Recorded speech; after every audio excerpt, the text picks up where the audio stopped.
He stretched his forearms and cracked his neck joints with the enthusiasm of someone facing their 800th annual cadet evaluation.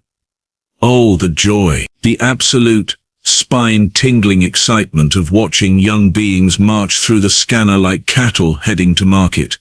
"All right, people," Tom announced to his evaluation team, using the term people very loosely, since half his crew had tentacles instead of limbs. "Let us begin this magnificent spectacle of mediocrity. Remember, the scanner rates candidates from level 1, which means barely sentient, all the way up to level 7, which means might actually survive their first battle without wetting themselves." The ancient scanning device hummed to life, its obsidian surface gleaming under the Academy's harsh fluorescent lights. Nobody really knew who built the thing. It had been here since before anyone could remember, passing judgment on aspiring warriors with the cold efficiency of a tax collector. The machine was older than most civilizations, yet somehow more reliable than the Academy's food dispensers. "First up," Tom called out, consulting his digital clipboard, "Cadet HFY from the Rigel system." A tall, purple being with way too many eyes shuffled forward. The scanner beeped pleasantly. "Level 3, combat potential, adequate. Intelligence, barely functional." Next, Zexay looked crushed, which was probably an improvement over his usual expression of confused Cadet Blorton from Kepler 4. This one had scales that shifted colors based on emotional state. Currently they were a lovely shade of nervous yellow. The scanner barely paused. "Level 2, combat potential, laughable, suggested career path, administrative duties." Tom watched Blort's scales turn a defeated shade of brown and sighed. "Look on the bright side, kid. Someone has to file the paperwork when the rest of us get vaporized." The line moved with mechanical precision. Cadet after cadet stepped up to the scanner, received their crushing evaluation, and shuffled away to contemplate their life choices. The variety was impressive, Tom had to admit. There were cadets with exoskeletons, cadets with gas-based biology, cadets that existed partially in other dimensions, and one particularly memorable individual who was technically a sentient mineral formation. "Level 4, the scanner announced for a lizard-like being from Proxima Centauri. "Above average. Congratulations, you might survive basic training." "Level 1, it declared for a gelatinous mass that had somehow learned to wear a uniform. "Combat potential, essentially decorative." Tom's team chuckled at that one. "Quartermaster a being whose species name was unpronounceable but whose organizational skills were legendary, made a note on her datapad. Should we tell it that level 1 cadets get assigned to mess hall duty? Why ruin the surprise?" Tom replied. "Besides, someone has to serve the mystery meat." Hour after hour, the scanner processed the galaxy's so-called finest. Tom had seen it all before. The overconfident warriors who rated level 5 and strutted away like they had conquered the universe. The nervous intellectuals who scored level 6 and immediately fainted from shock. The rare level 7 candidates who accepted their rating with quiet pride and went on to become actual competent officers. "This batch is particularly uninspiring," muttered Lieutenant Vorth, a squid-like being whose species was known for their pessimistic outlook. "I have seen more combat potential in a bowl of soup." "'Kay now," Tom protested, "do not insult soup. At least soup serves a purpose." The scanner continued its work without complaint. Beep. Level 3. Beep. Level 2. Beep. Level 4. But with psychological issues that will require extensive therapy. Tom glanced at his chronometer. They were making good time. Only 50 more cadets to go, and then he could return to his quarters and pretend this day never happened. The scanner had been performing flawlessly just like every year for the past 2 centuries, reliable, predictable, and refreshingly honest about everyone's shortcomings.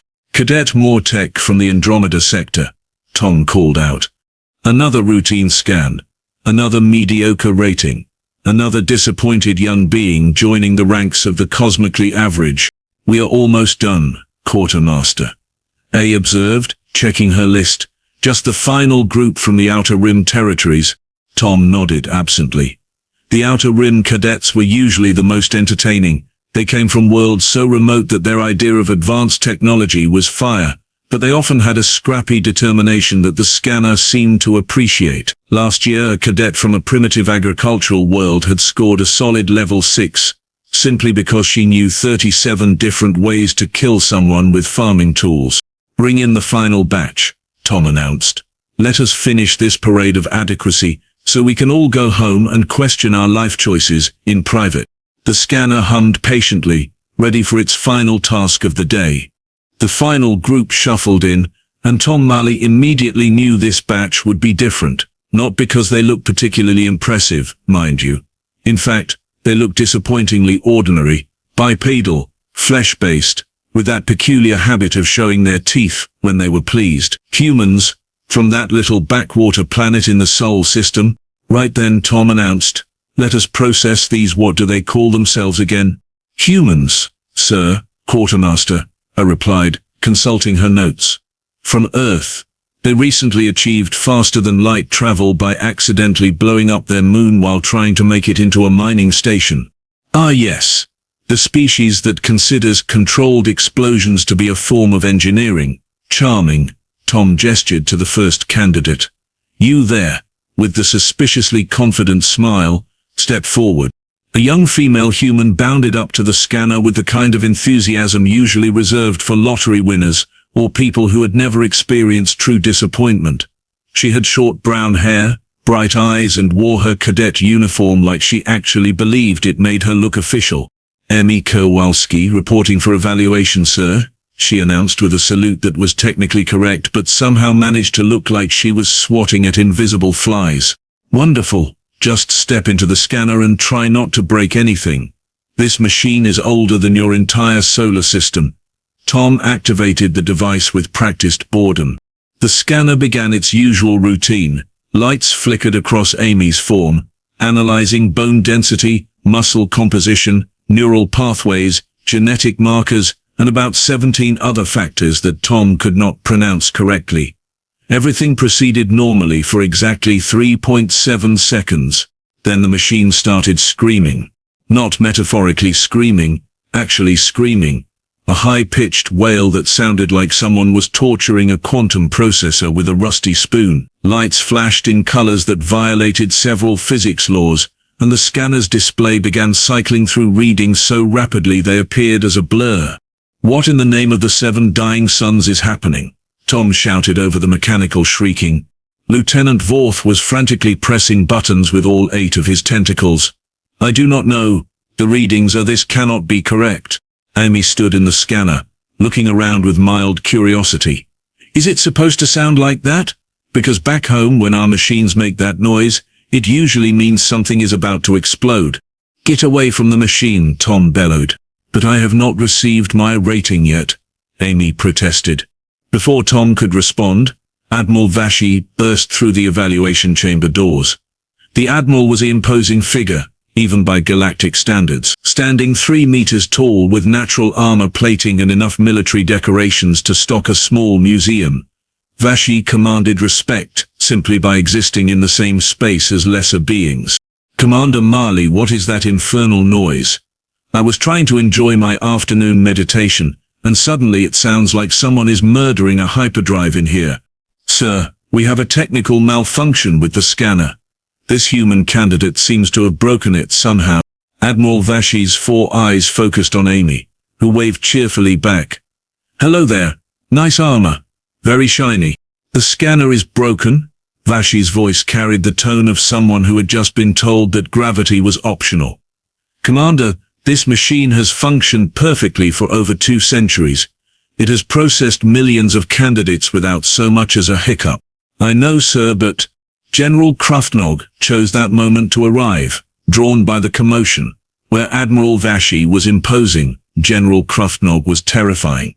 His species had evolved from apex predators, and he had never quite gotten over that fact. Rows of razor-sharp teeth, claws that could cut through battle armor, and an attitude that suggested he viewed most problems as potential snacks. "What is this noise? I was in the middle of an important tactical briefing, and suddenly my office sounds like a construction site." "The scanner is malfunctioning, General," Tom explained, trying to project calm competence while internally panicking. We are working to resolve the issue. Have you tried turning it off and on again? Amy suggested helpfully. That fixes like 90% of our technical problems back home. General Krafnog's predatory gaze fixed on her. And you are? Amy Kowalski. I was just getting my evaluation when your machine started having what my grandmother would call a conniption fit. Lieutenant Vorth looked up from the scanner's control panel, his expression a mixture of confusion and terror. Sirs, I have managed to stabilize the readings somewhat, but you need to see this. The display screen flickered and finally settled on a readout that made everyone in the room stop breathing. Well, everyone except Amy, who was still breathing quite normally and examining her fingernails with casual interest. Level, what does that say? Admiral Vashi leaned closer to the screen. It says level 12, sir, Lieutenant Vorth whispered. That is impossible. The scale only goes to 7. I know, sir. But wait, there is more. The screen scrolled down to reveal additional classifications that no one had ever seen before. Combat potential, unrestricted. Intelligence rating, adaptive paradox. Threat assessment, undefined parameters. And at the bottom in letters that seemed to glow with their own inner light. Carrier of the flame beyond gods. What in the blazing void does that mean? General Krafnog demanded. I have no idea, sir. The classification is not in any manual or database. According to the scanner's historical logs, this is the first time this designation has ever appeared. Admiral Vashi stared at the display, then at Amy, then back at the display. Are you certain the machine is functioning correctly? I ran a full diagnostic, sir. Every system is operating within normal parameters. The scanner is not malfunctioning. It is simply encountering something it has never processed before. Amy cleared her throat politely. Excuse me, but could someone please explain what a carrier of the flame beyond gods is supposed to do? Because I was sort of hoping to get assigned to engineering. I am really good with mechanical stuff. The room fell silent except for the scanner's continued humming, as if it was quite pleased with itself for finally having something interesting to analyze. The silence was broken by the distinctive sound of expensive military boots clicking against polished floors. Everyone in the room immediately straightened their various spines, tentacles, and exoskeletons. Judge Quintara had arrived, and when Judge Quintara arrived anywhere, it usually meant someone was about to have a very bad day. Judge Quintara was ancient. Even by galactic standards, her species had been mediating disputes and making legal decisions since before most civilizations had figured out fire. She stood nearly 4 meters tall, draped in ceremonial robes that probably cost more than Tom's annual salary, and possessed an expression that suggested she had seen everything the universe had to offer and found most of it disappointing. Would someone care to explain, Judge Quintara began in a voice that could freeze plasma, why I have been summoned from a very important legal proceeding to address what I was told is a cosmic emergency involving a routine cadet evaluation. Admiral Vashi and General Krafnog exchanged glances. Neither wanted to be the one to explain this particular situation. Your Honor, Tom began, figuring his career was probably over anyway. We have encountered an unprecedented scanner reading that appears to violate several fundamental principles of our evaluation system. Show me. Lieutenant Vorth nervously gestured to the display screen. Judge Quintara approached, studied the readout for exactly 7 seconds, and then did something no one in the room had ever seen her do before.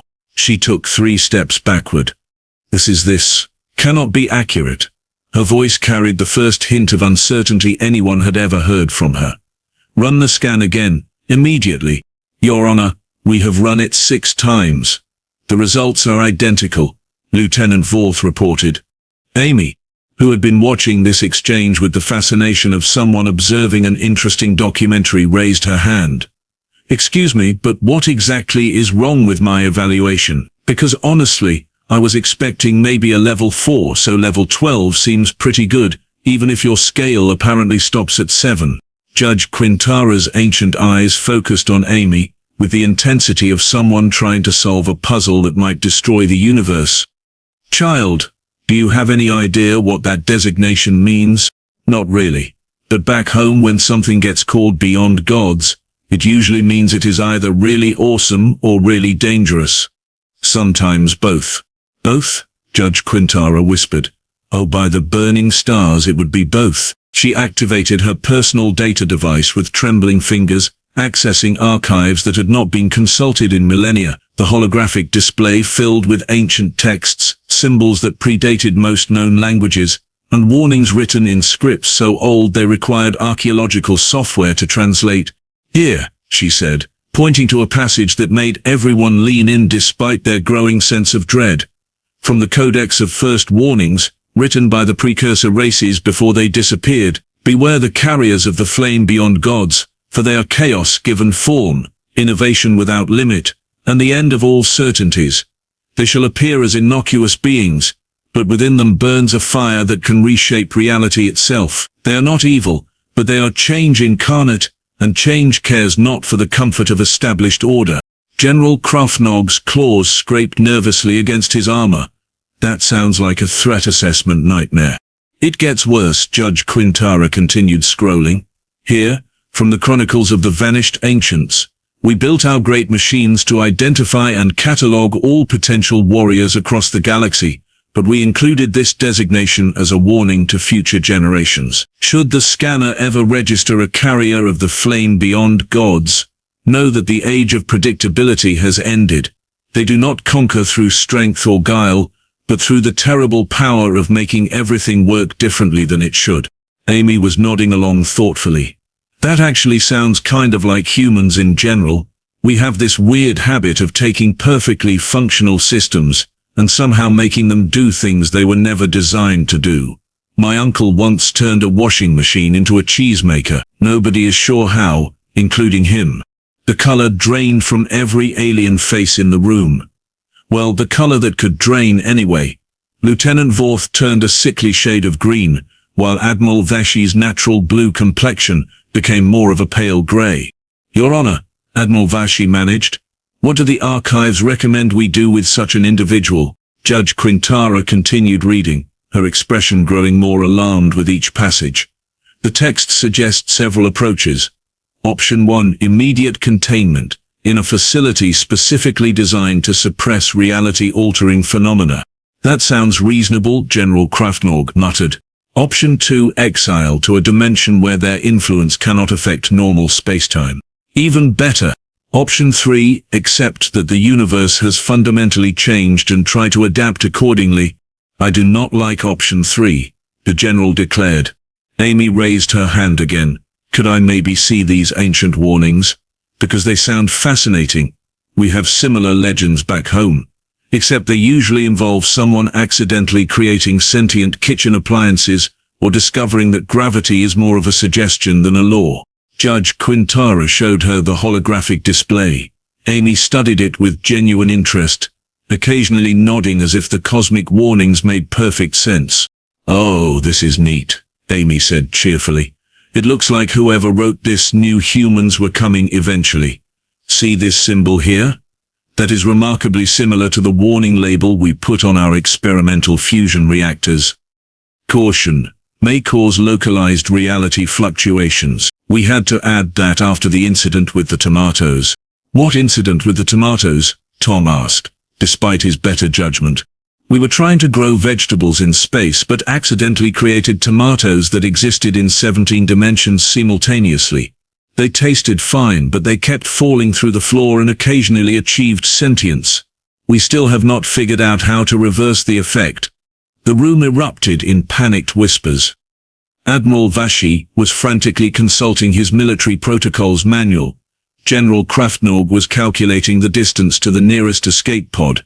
Lieutenant Vorth was making soft whimpering sounds while running increasingly frantic diagnostics on the scanner. The machine is definitely not broken, he announced in a voice that suggested he wished it was. Every component is functioning perfectly. The readings are accurate. This human really is classified as a carrier of the flame beyond gods. Judge Quintara closed her ancient eyes and appeared to be having a profound spiritual crisis. In 3,000 years of legal practice, I have never encountered a situation with such comprehensive lack of precedent. The scanner is working. The readings are real. And we have a perfectly pleasant young person whose mere existence appears to violate the fundamental assumptions upon which our entire civilization is based. Amy checked the chronometer on her wrist. Is this going to take much longer? Because I have a study group meeting in an hour, and we are working on a project to improve faster-than-light communications. Brad thinks we can boost signal strength by channeling the transmission through a black hole, which sounds perfectly safe to me. The alien officials exchanged looks of pure terror. The chaos was interrupted by the arrival of Admiral Drawhorn, the Academy's chief historian, and the only being in the galaxy who actually enjoyed reading ancient technical manuals for fun. Where other officers collected medals or battle scars, Drawhorn collected obscure historical facts and had a disturbing enthusiasm for archaeological databases. I came as soon as I heard about the scanner anomaly, Drawhorn announced, practically vibrating with academic excitement. A level 12 rating. A classification beyond known parameters. This is the most fascinating development in evaluation history since the great calibration incident of Admiral Drawhorn, Judge Quintara, said with the weariness of someone who had reached her limit of cosmic surprises for one day. Please tell me you have some insight into this situation that does not involve the potential end of civilized society. Oh, much better than that. Drawhorn activated his personal research device, which immediately projected a holographic library that made everyone else's technology look like stone tools. I have been investigating the scanner's origins, and I have made the most remarkable discovery. He gestured enthusiastically at his display, which showed technical specifications, historical records, and what appeared to be very old construction blueprints. The scanner is not of precursor origin as we have always assumed. The manufacturing signatures, the technological approaches, the very design philosophy, they all point to a different source entirely. What source? Admiral Vashi demanded. Human. The room fell so silent you could have heard a quantum particle sneeze. That is impossible, General Krafnog stated flatly. Humans only achieved interstellar travel 50 years ago. This machine is ancient. Ancient by our standards, yes. But according to the manufacturing dates embedded in the scanner's core systems, it was built approximately 75,000 years ago. By humans. Amy perked up with interest. Oh cool. Ancient human tech. We are always leaving stuff lying around and forgetting about it. My dad once found a prototype hoverbike in our garage that nobody remembered building. Still worked, though it had a tendency to phase through solid matter when you hit the brakes. Admiral Drawhorn nodded eagerly. Exactly. It appears that an advanced human civilization once spread across this galaxy, building evaluation systems and classification protocols before mysteriously vanishing from the historical record. But the warnings. Judge Quintara protested weakly. The references to gods. Ah, that is where it gets truly fascinating. Drawhorn's excitement was approaching dangerous levels. The gods mentioned in the ancient texts are not cosmic entities, they are references to human mythological figures. Zeus, Odin, Shiva, Quetzalcoatl. The scanner's database contains detailed files on hundreds of human deities from various cultures and time periods. He pulled up another display showing the scanner's internal classification system. Look here, the flame beyond God's designation is not a warning about surpassing divine power. It is a reference to Prometheus, the human mythological figure, who stole fire from the gods and gave it to humanity. The classification literally means carrier of stolen divine fire, someone who takes things that should not belong to their species and makes them work anyway. The implications crashed over the assembled aliens like a tidal wave of cosmic embarrassment. So you are telling me, Tom said slowly, that for the past 2 centuries we have been using a human-built machine to evaluate the worthiness of human candidates. And we are surprised that it recognizes them as special. That appears to be the case, yes. Brandon Torres, who had been waiting patiently in line with the other human cadets, chose that moment to speak up. Hey Amy, what is taking so long? We are going to be late for lunch, and I heard they are serving actual pizza today, instead of that purple stuff that tastes like sadness. Amy turned to him with a grin. Oh, Their scanner broke when it tried to evaluate me. Turns out it was built by humans 75,000 years ago, and apparently we are classified as reality-warping fire thieves or something. It is pretty awesome, actually. Seriously, that is hilarious. Brandon laughed. Remember when we took that compatibility test for alien technology last week, and it kept insisting that we were using their computers wrong even though they worked fine? Oh yeah. And that time the food synthesizer said our meal requests were physically impossible, but made them anyway. Another human cadet, Sarah Chen, joined the conversation. Are you talking about the evaluation scanner? Because I was wondering why it was making that weird noise. Back home, our machines do that when they are trying to process something they were not designed for, usually right before they start working better than they should. Admiral Drawhorn was frantically taking notes. Fascinating. So humans have a documented history of making alien technology function beyond its intended parameters. Oh sure, Amy replied casually. We are really good at that. Give us any piece of technology, and within a week we will figure out 17 different ways to use it that the original designers never thought of. It is kind of our thing. Judge Quintara sat down heavily in a nearby chair, looking like someone who had just realized that the universe had been playing an elaborate practical joke on her for centuries. So the great mystery, the cosmic warning, the designation that has never appeared before in all of galactic history, is basically a fancy way of saying human being, Amy confirmed cheerfully. We have been terrified of a label that roughly translates to person who is creative with technology, General Krufnog muttered. Pretty much, yeah. Although technically it sounds like it means person who steals fire from gods and gives it to everyone else, which is way cooler. Can I get that on a name tag? Lieutenant Vorth, who had been staring at his scanner readings in growing comprehension, finally spoke up. Sirs, I think we need to recalibrate our entire understanding of the evaluation system. If humans built it, then all of our classifications might be relative to human standards rather than universal ones. The truly horrifying implication of this statement settled over the room like a lead blanket. They had been measuring every species in the galaxy against human capabilities, and nobody had realized it. 3 hours later, after several emotional breakdowns, 2 complete system recalibrations, and 1 incident involving Lieutenant Vorth trying to hide under his desk, the leadership of the Galactic Military Academy had reached what could charitably be called acceptance. So, Commander Tom Malley said, addressing the assembled group with the weary resignation of someone whose worldview had been thoroughly demolished, let me make sure I understand our situation. We have been using human technology to judge humans. The scanner works perfectly. Amy Kowalski really is classified as a reality-bending fire thief. And somehow, this is Tuesday. That appears to be accurate, sir. Quartermaster, Ad replied, consulting her rapidly expanding list of protocol revisions.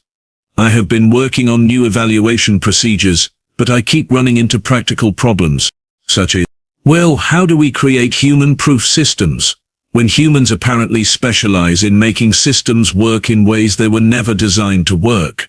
It is like trying to build a wall that can contain water, when the water has learned to ignore the concept of wall.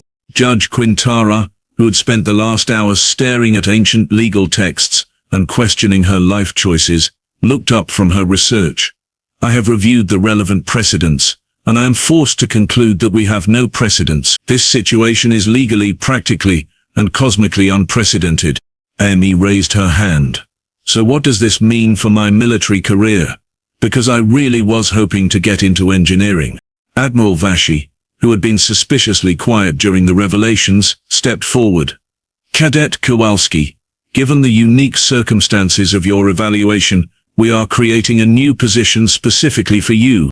What kind of position? We are not entirely sure yet. The rank does not exist in any manual, the responsibilities are completely undefined, and the authority level is theoretically impossible. We are calling it Chief Reality Liaison. Brandon Torres snorted with laughter. That sounds like the most human job title ever. What does a Chief Reality Liaison actually do? Apparently, General Krufnog said with the tone of someone who had given up fighting fate, whatever Amy wants to do but with official paperwork. Amy beamed. That sounds perfect. Can I start by fixing the food synthesizers? Because that purple stuff really does taste like sadness, and I have some ideas about improving the flavor profiles using quantum seasoning techniques. Quantum seasoning techniques? Tom asked, then immediately held up a hand. Actually, do not explain it. I have had enough cosmic revelations for one day. Quartermaster made another note on her ever-growing list. I will add reality-proof cafeteria equipment to the procurement requirements. You know, Admiral Drahorn said thoughtfully, this does explain why human cadets consistently perform better than their official ratings would suggest. We have been measuring them against their own species' capabilities the entire time. And why, Judge Quintara added with growing understanding, every attempt to create universal standards ends up working suspiciously well for humans and confusing everyone else. Amy checked her chronometer again. Well, this has been fun, but Brandon and I really do need to get to that study group. We are working on improving faster-than-light communication, and I think we figured out how to send messages backward through time. Want us to send a note to your past selves, warning them about today? The alien officials exchanged glances and, with remarkable unanimity, shook their heads. Please do not, Tom said firmly. We have enough temporal paradoxes to deal with already. As the human cadets filed out, chattering excitedly about their new classifications, and completely unbothered by having accidentally revealed the cosmic joke their species had been playing on the galaxy for millennia, Tom turned to his colleagues. You know what the worst part is, he said. Tomorrow we have to evaluate the rest of the human cadets. And now we know the scanner is working perfectly. Lieutenant Vorth whimpered softly and began researching career opportunities in accounting.